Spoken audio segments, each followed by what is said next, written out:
whatever version of this.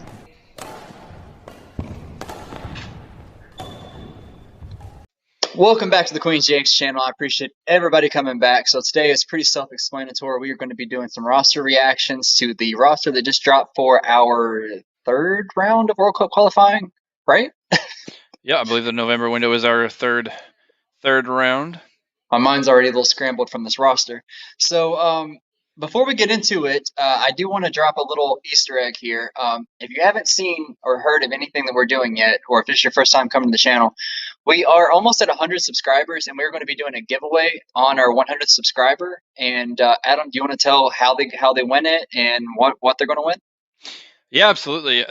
So how you win it? All you have to do, very simple, is just subscribe to our YouTube channel. Easy peasy, right? And now what you'll win, once we get to 100 subscribers, we're going to do the giveaway and pick from our subscribers, and you'll win a Claudio Reyna card that is numbered out of 25. So a hot ticket item, and all you got to do is subscribe. And then kind of we felt it'd be a good time to kind of remind everybody of it, considering that this is a USMNT and he contributed quite a bit to the USMNT squad. So make sure you subscribe and give yourself a chance to win it. Exactly. And again, all you have to do is just be a subscriber. That's it. So if you're already watching this video, you're already a USMNT fan. So what do you have to lose? So that said, we're going to go ahead and get right into these roster reactions. We're just going to go by position, and then we're going to say we do something on this channel called Like It, Love It, Leave It. So that's also pretty self-explanatory. You'll catch along pretty fast if you don't know what I'm talking about. So let's get into goalkeepers. We have Sean Johnson, Zach Steffen, and Matt Turner. For me personally, I think we have three above average goalkeepers on the USMNT pool right now. Two of the three are there, and to me, and no one out there has to agree with me, and comment and let me know if you do agree with me, because I tend to be on an island when I talk about Ethan Horvath. I think he has the highest ceiling of all three of our goalkeepers. Zach Steffen is good with his feet. Matt Turner is a good shot blocker. However, Turner does not fit our system, and we have a coach that does not do anything but care about his system, and that's another gripe for another day. So overall, goalkeepers is a little bit different positions. I mean, I like / love that Steffen and Turner are there because they are two of the top three options. Sean Johnson, to me, has no business being on this team. And one of his reasons for leaving Horvath off was the fact that he doesn't play regularly. Well, neither does Steffen. And another reason I've read is because Horvath isn't in form. Well, neither are a lot of these guys, which we'll get to later. But that's my opinions on goalkeeper. Overall, I rated a B- just because this isn't our best three. I think that's a fair score. I was thinking B minus, maybe even B, because we do have two, like you said, we do have two out of the three best options, and I guess you could say our opinions.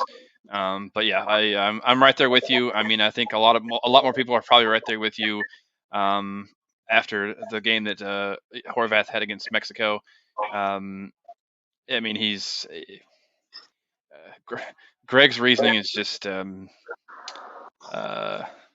well, incorrect. I'll leave it at that.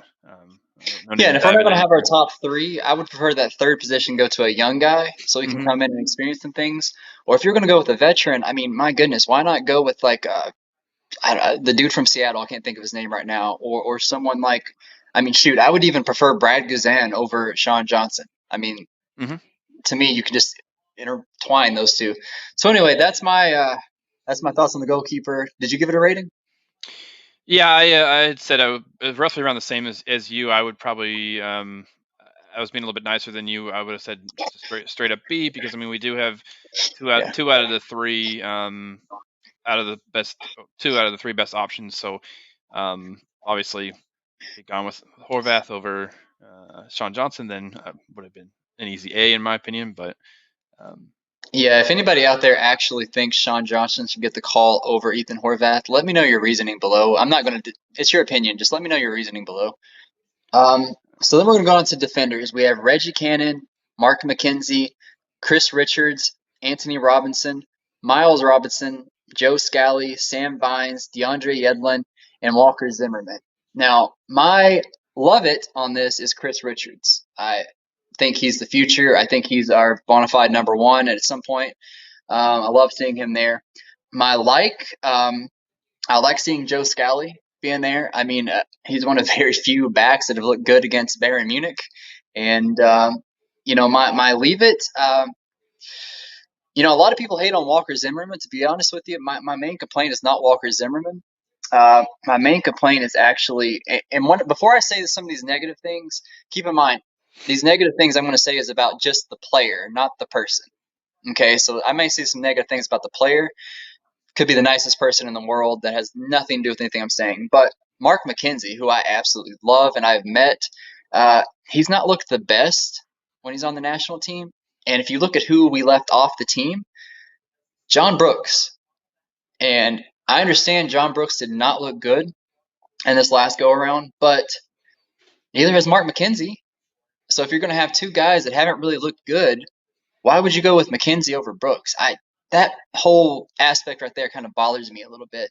So overall, I mean, I honestly think defenders is our strongest and most in-depth positions right now. I mean, of this roster that we just have. So I'm just going to give this one. This is probably going to be my highest grade. I'm just going to give it a B. Oh, okay. I'm actually surprised by that. So I did a little bit of well, I wouldn't call it research, but just I was curious to I think as we all are, to try and get inside of Berhalter's head and understand some of his decisions.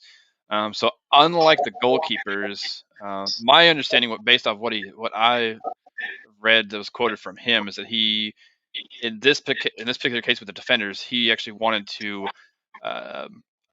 Well, it was in part to do to Brooks's past performance in the previous qualifying window, but he also wanted to give a young up and comer a chance to be on the team, which in this case is Joe Scally, and therefore he left John Brooks off and then because he wanted to give a younger player who has admittedly done quite well against the likes of like Alphonso Davies or Leroy Sané from Bayern Munich. My only argument against that is we don't have Serginho Dest. Scally replaces Dest, and essentially McKenzie's replacing Brooks. In my opinion, it would look like. Yeah, I So mean, I don't I don't get disagree. I just don't get it. Brooks has been there since the 2014 World Cup. I mean, he's a defender on one of the best defensive lines on the Bundesliga. It just makes zero sense to me. Even if you just have him there as a veteran presence. I mean, my God, we have Tim Ream who couldn't do anything for the past 3 years as a veteran presence. Why not let John Brooks, who can actually play, do that? Yeah, no, I mean, I certainly don't disagree. I mean, I will say, I don't know about you. I was curious as to whether or not you're going to mention it or not. Wasn't expecting to see Sam Vines on the roster, to be quite honest. Yeah, Sam Vines would have been my next leave it pick. Oh, sorry.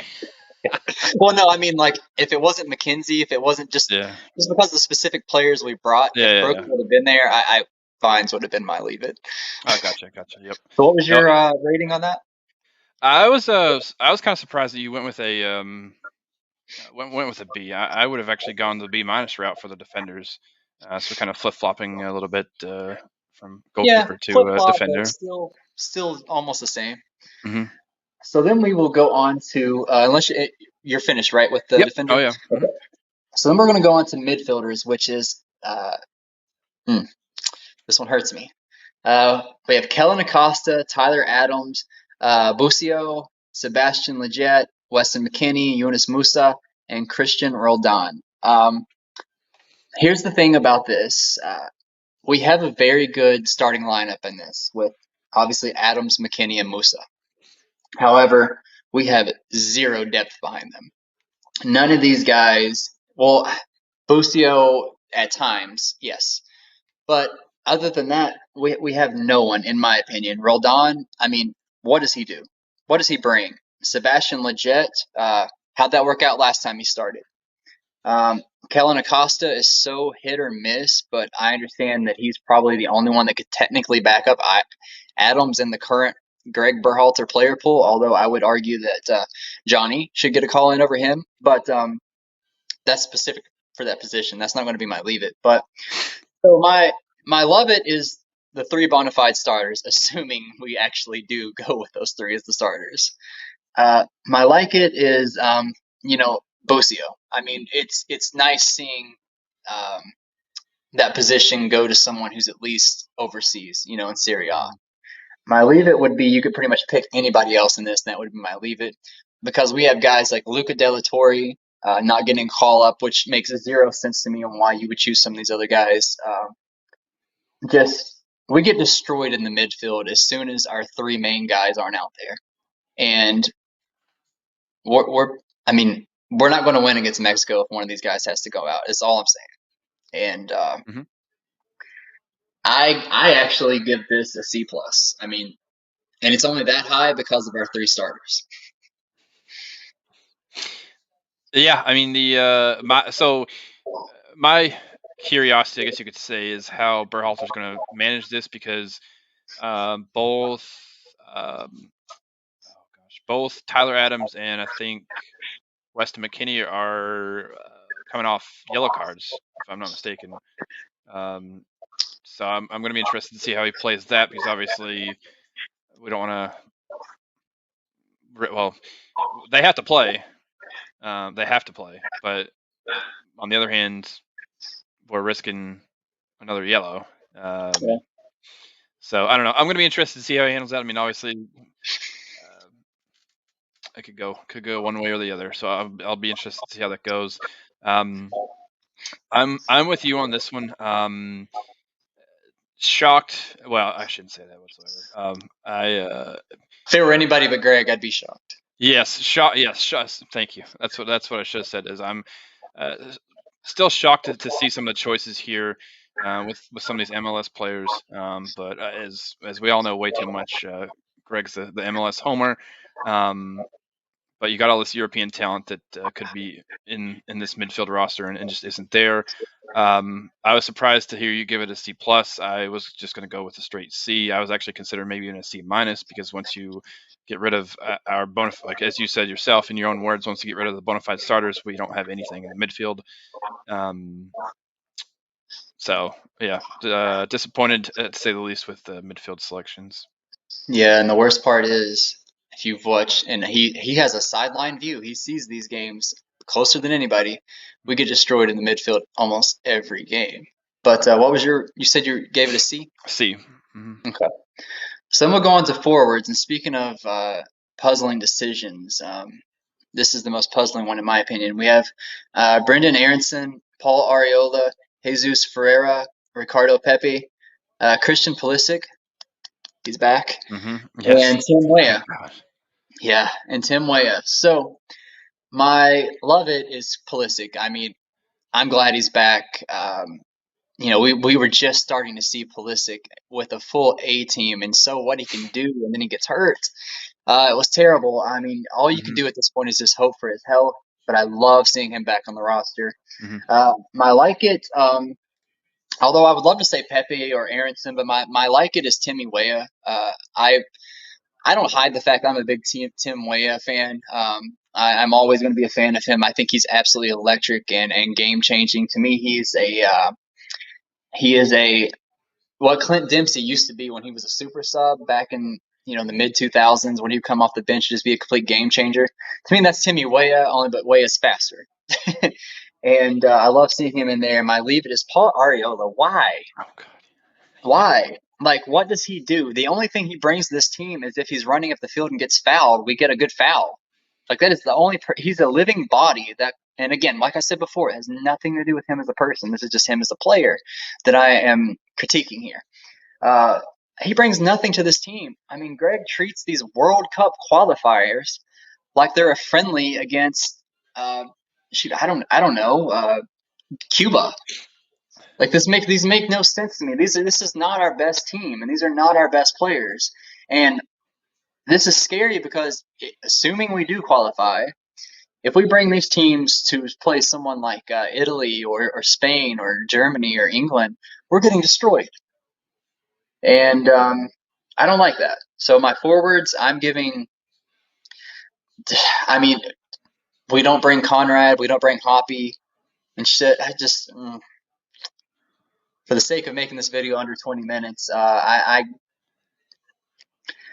C and Is a there half, almost a C and a half, almost a plus. is there a who would be your top choice to replace Areola? Well, if we're playing people out of position, I would probably say Hoppy. If we're staying true to positions, I would say just because of Pepe on the form he's in, I would say Conrad. Yep. But Yeah, we love Conrad. and you had mentioned before we got on this video about Fiera playing a false nine, and I just kind of noticed looking at this, we don't have a backup striker, so looks like that will be the plan. Well, yeah, I mean that's what that's why I figured I'd talk to you about it, because I wasn't sure if you would had heard or read about it, but as soon as I read that, even though if you've seen any of our other videos series, I'm commonly referred to as the casual, because still fairly new to the world of soccer, but I could instantly tell that this, in my opinion, is a terrible decision to be playing him as a false nine, and that's what Greg said he plans to do when he has him in there, if he has him in there.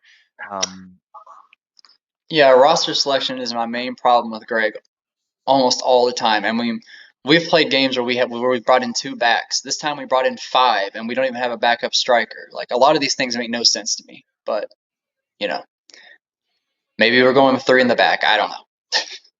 Yeah. But I mean, as far as my thoughts on the forwards go, I mean, I feel like we tend to have a pretty similar opinion. I don't know if that's a popular opinion amongst the USMNT crowd, but I do not understand why Areola continues to be brought back. I mean, no, like, and as you said, nothing against him as a person whatsoever, just solely based off level of play. A lot better options out there, but having Pulisic back is great. Greg did say he doesn't feel like Pulisic is 90-minute fit right now, so I'll be interested to see what he's gonna do there. But as much as we can have him on the field, we definitely need it. I mean, it's just a completely different team when he's on the pitch with everyone else. So I was actually I mean, this was more to do with just the fact that Pulisic is back, but I was actually going to give the forwards a B minus, because I think Pulisic raises the level of talent, just talent and play just by being there. Yeah, and assuming he's on his game, you're probably right. But how much is he going to be able to give to us? I'm not. I still don't know yet. Yeah. But that said, overall, honestly, this is one of my least favorite teams we've had so far, and it happens to be against the opponent that we obviously hate the most and need to win over the most. I'm giving this a solid C overall, with the potential to probably be no higher than a B minus. Yeah, and the some of the other interesting things from Greg that are probably going to not sit well with you, but he did mention, we already discussed this part, but he did mention that he wants to play a more up tempo style of play against Mexico, and that and that he wants to obviously the plan. He said the plan is to knock El Tri off the top of the World Cup qualifying standings, and he said that this could be. I mean, hopefully it's good, but it seems like it never turns out to be that way. But he said that if he likes what he sees out of the starting 11 that he puts up against Mexico, then he's going to keep it exactly the same for the second game against Jamaica. And honestly, we should have an A lineup instead of this switching that he loves to do that got us destroyed last go around by a clearly inferior opponent that we should have beaten. Mm-hmm. But that said, any closing thoughts on this particular team? Not impressed, to be kind about it. I mean, I am glad to see Joe Scally get an opportunity. Um, I mean, nice to have Frere up and have an opportunity. I do like seeing kind of the young up and comers getting opportunities, but um, it just there could have been a lot better decisions made, especially being in the third round of or the third window of World Cup qualifying already. Yeah, I'm not happy about it either. And you know what? If Arielda is on the field, you better bet that we'll all be hoping he has the game of his life. But that said, the fact that he has the opportunity still over some other guys doesn't really quite set right with me. But that said, that's all we got for you today. And appreciate everybody coming in and leave us your thoughts below. What's your opinions? I'm sure most people don't have two completely different thoughts than us, but if you do, again, let us know and let us know your reasoning behind it. I'd love to read it. So that said, everybody have a great, depending on when this video drops, maybe afternoon, maybe morning. I'm not sure when it'll be, tonight or tomorrow at some point. But that said, everybody have a great, safe week, and hey, we'll see everybody next week for hopefully a USA Mexico win. All right, stay safe, everyone.